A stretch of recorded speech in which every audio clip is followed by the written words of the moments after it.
오늘 복된 주일입니다. 다른 날보다 더 큰 말씀의 풍성함이 여러분들에게 있기를 바랍니다. 저는 서울에 있는 아현동에 있는 서부교회를 섬기고 있는 임채영 목사입니다. 한 주간 동안 생명의 삶을 통해서 여러분과 말씀을 통해 만나게 되어서 너무 감사하고 기쁩니다. 오늘 우리에게 주신 말씀은요, 누가복음 17장 1절부터 19절의 말씀입니다.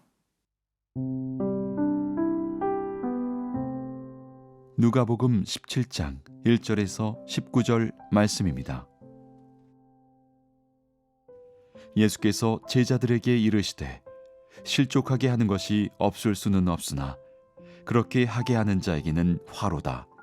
그가 이 작은 자 중에 하나를 실족하게 할진대 차라리 연자 맷돌이 그 목에 매여 바다에 던져지는 것이 나으리라. 너희는 스스로 조심하라. 만일 내 형제가 죄를 범하거든 경고하고 회개하거든 용서하라. 만일 하루에 7번이라도 내게 죄를 짓고 7번 내게 돌아와 내가 회개하노라 하거든 너는 용서하라 하시더라. 사도들이 주께 여짜오되 우리에게 믿음을 더하소서 하니 주께서 이르시되 너희에게 겨자씨 한 알만한 믿음이 있었더라면 이 뽕나무더러 뿌리가 뽑혀 바다에 심기어라 하였을 것이요 그것이 너희에게 순종하였으리라. 너희 중 누구에게 밭을 갈거나 양을 치거나 하는 종이 있어 밭에서 돌아오면 그더러 곧 와 앉아서 먹으라 말할 자가 있느냐?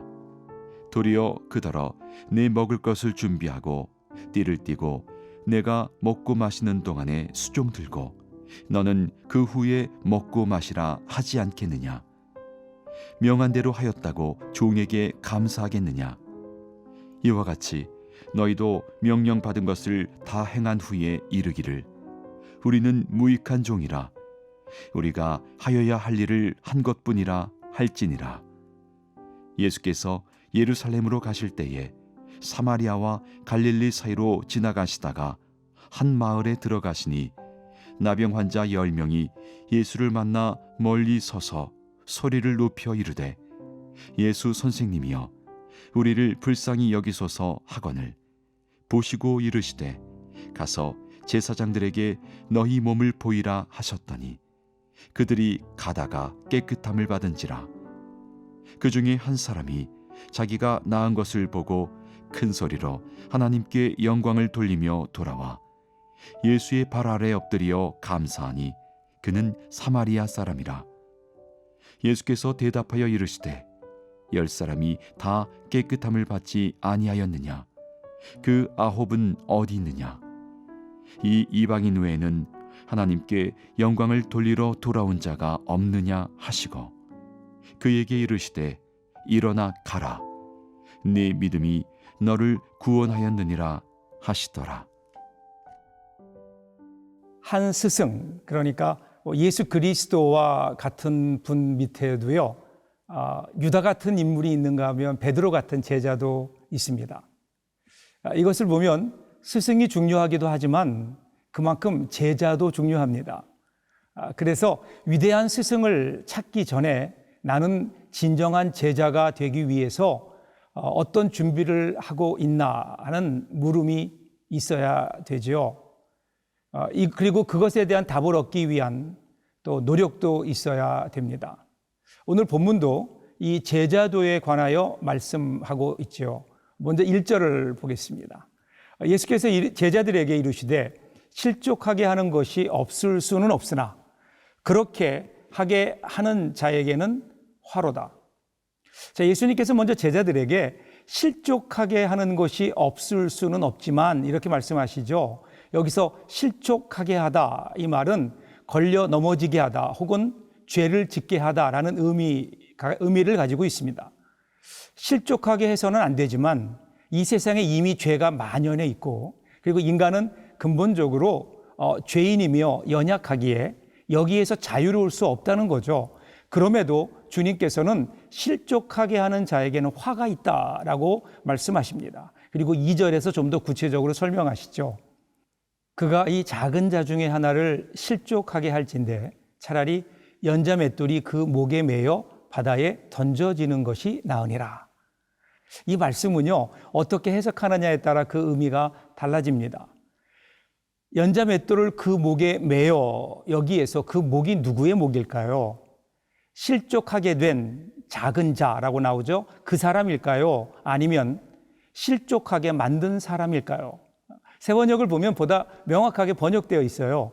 이 작은 사람들 가운데 하나를 걸려 넘어지게 하는 것보다 차라리 자기 목에 큰 맷돌을 매달고 바다에 빠지는 것이 나을 것이다. 즉 실족하게 하는 사람입니다. 다른 사람들을 실족하게 하느니 차라리 연자 맷돌을 메고 바다에 빠져 죽는 것이 낫다라고 하는 그러한 의미이죠. 즉 예수님의 제자라면 자신에 대해서는 이렇게 엄격한 기준을 가져야 한다는 의미입니다. 두 번째로는요, 예수님의 제자는 용서할 줄 아는 넓은 가슴을 가진 사람이다, 이렇게 말씀하십니다. 3절이에요. 너희는 스스로 조심하라. 만일 내 형제가 죄를 범하거든 경고하고 회개하거든 용서하라. 무조건 용서하라는 말은 아닙니다. 회개하거든이라는 단서가 있죠. 회개하거든 용서하라. 그런데 그 용서가 끝이 없어야 한다는 겁니다. 하루에 7번이라도 우리에게 죄를 짓고 7번 다 우리에게 회개하는 것처럼 보이면 그때마다 다 용서해 주라고 하는 거죠.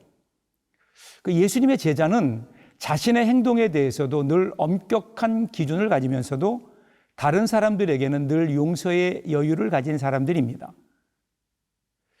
이런 예수님의 말씀을 들은 제자들이 부담을 느낀 것 같아요. 그래서 5절을 보시면 사도들이 주께 여짜오되 우리에게 믿음을 더하소서 하니, 여기에서 우리에게 믿음을 더하소서 이 말씀의 의미는 주님의 말씀은 알겠는데 실천하기가 쉽지 않습니다, 이런 의미죠. 이에 대해서 우리 주님이 이렇게 말씀하세요. 6절 보십시오. 주께서 이르시되 너희에게 겨자씨 하나할 만한 믿음이 있었더라면 이 뽕나무더러 뿌리가 뽑혀 바다에 심기어라 하였을 것이요 그것이 너희에게 순종하였으리라. 그러니까 제자들은 지금 부담을 느끼고 믿음을 더해달라고 구합니다. 근데 주님은 거기에 응대하지 아니하시고요, 너희에게 겨자씨만한 믿음이 있다면 뽕나무를 바다로 옮길 것이라고 말씀하십니다. 그러니까 이미 제자들 속에는 믿음이 있었다는 거죠. 그리고 이제는 그 믿음을 실행에 옮기라는 말씀입니다.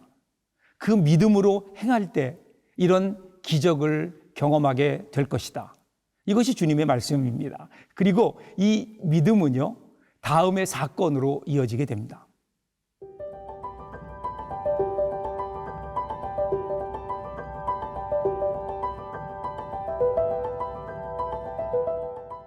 두 번째 단락이 시작됩니다. 11절부터 보시면요, 이야기가 나오죠. 사마리아와 갈릴리 사이로 지나 예루살렘으로 가시던 예수님이 10명의 한센병 환자들을 만나는 과정에서 벌어진 사건이 나옵니다.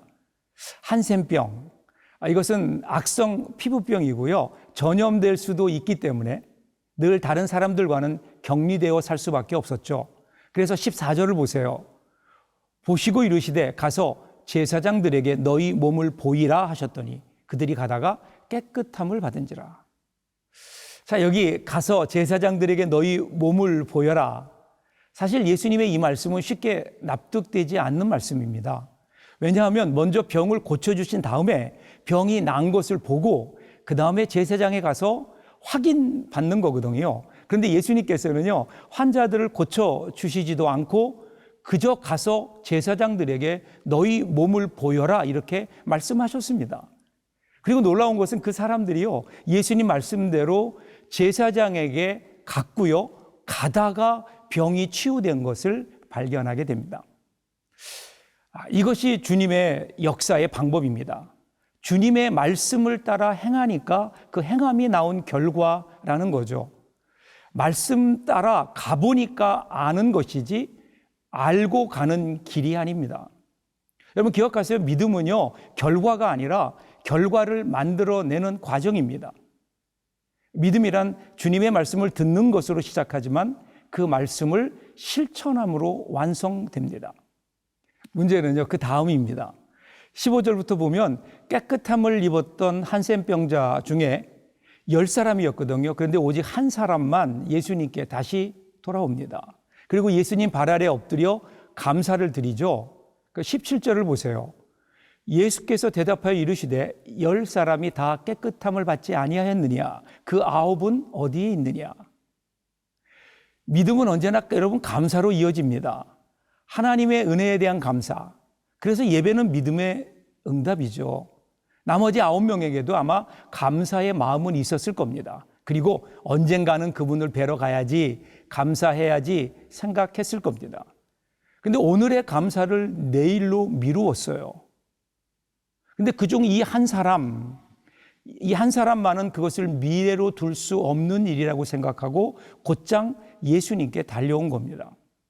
다른 9사람들은 은혜를 받는데 그쳤어요. 그 은혜는 감사로 표현되지 않았습니다. 은혜는요, 감사로 표현되어야 합니다.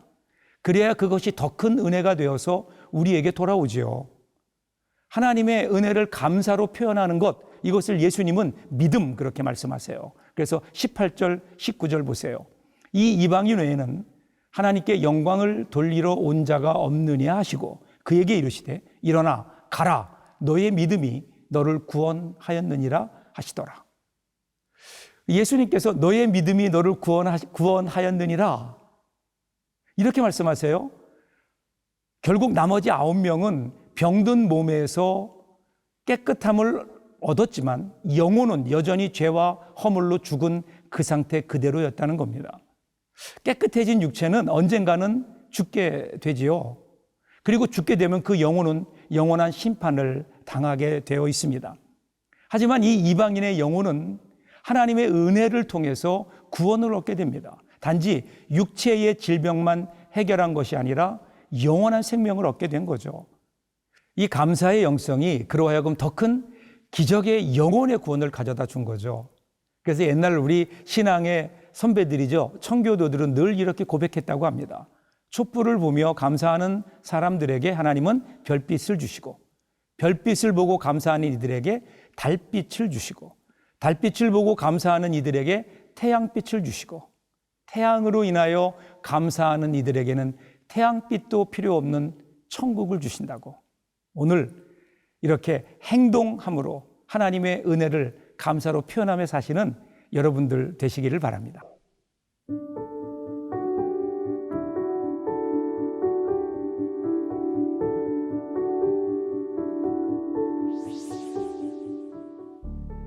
은혜의 하나님, 오늘 말씀 앞에 우리의 삶을 되돌아봅니다. 남에 대해서는 넓은 마음으로 용서하며 우리 자신에 대해서는 엄격하게 주님의 제자로서 살아가는 저희들 되게 하여 주옵소서.